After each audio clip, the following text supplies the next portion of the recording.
By winning the regular season title, it gives you kind of a cushion, but you don't want to leave anything to chance, I'm assuming, right? You just want to go out and win the whole thing and not fall back on day up. Well, we want to play well tomorrow night against Bradley. Then we'll worry about Wednesday when we get there. But, yeah, we don't want to assume anything. And, you know, we still want to play our best baseball at this time of year. If we're fortunate enough to play next week, obviously we want some momentum going into that. But, you know, we know that tomorrow night's going to be a tough contest. They got a good left-hander on the mound. And, you know, everybody's going to play really a good game on the first day, I think. Sometimes as you get deeper into a tournament situation, you see a lot of other things. But that first day, everybody plays very, very well. Is confidence, you guys have to be sky high right now coming in? I think they're feeling pretty good. I mean, we'll work out here for about an hour and see how they look. But, you know, we gave them Sunday off, and they've had most of today off. So I'd be surprised if we don't have a quality workout here and carry some momentum into tomorrow night's game. And talk about the brackets, how they set up for you. How do you like it? Well, I do. I mean, you know, obviously everybody's good at this time of year, especially with their number one guy in a bump. And you know, we'll see that tomorrow night in Bradley. And then, you know, we've had some success against Missouri State, but it's a quick turnaround. Obviously, they're going to carry in a little different attitude if we're fortunate enough to play them. And Southern actually played very well against us and got 2 games against us here. So, you know, we're glad we're out of the bracket of Wichita State and Illinois State, to be honest with you. And we like our situation. It's not going to be easy, but I like our chances. How much is a home field advantage here? Well, especially with this field. This field plays a lot different. It's a beautiful field, and everybody gets excited when they come out here, but the gaps are different, straightaway center is different. You know, you're going to have to kind of change your style a little bit. You're going to have to be creative in how you score runs. The fact that we've now played 11 or 12 games here, I think, gives us a little bit of an advantage. We knew the first 3 or 4 games how difficult it was for us to get used to playing here. But you could sense this weekend when we played a very good Missouri State team that our kids were very comfortable.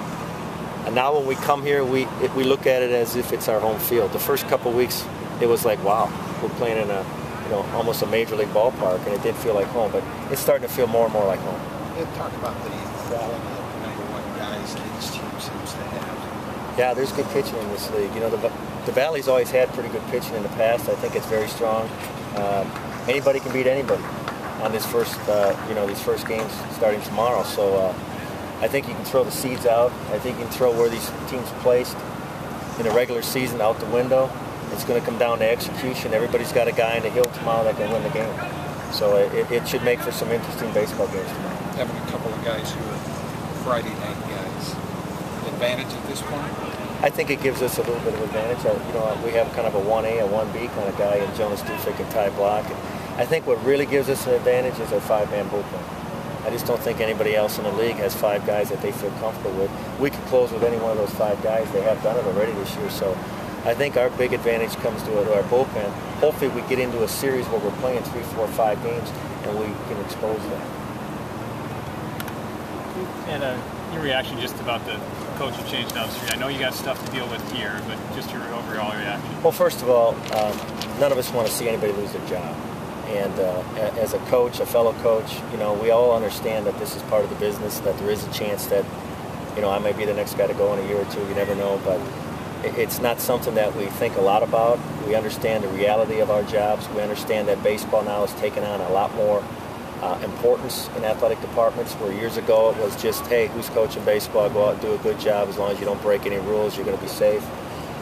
People are understanding that you can make a little money in baseball now, so there's a lot more to it. It's not quite football and basketball yet, but I think it's moving in that direction.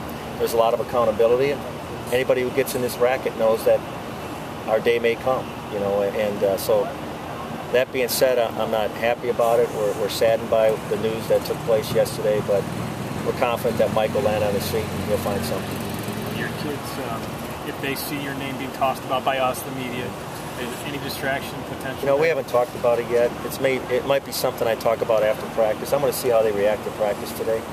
If I sense any kind of distraction, any kind of lack of focus, I'm going to talk to them. I think I might talk to our seniors first and say, hey guys, what do you think? Is this bothering you? Have you heard some stuff? Do I need to talk to the whole team? I've relied heavily on these seniors all year for their input on whether or not we need to pull off a little bit in practice. Do we need to do more in practice? They've been honest with me. I don't think they'll be any different today when I talk to them. But I think I'm going to take that route first. I'm going to talk to the seniors. And then if I feel like there's anything that's getting in in our way of focusing on our opponent tomorrow, I'm certainly going to take it head on, because I don't want anything to get in the way. These guys have done everything we've asked them to do this year. We need to continue. This isn't going to be easy. There's a lot of clubs here that want to win this championship this week.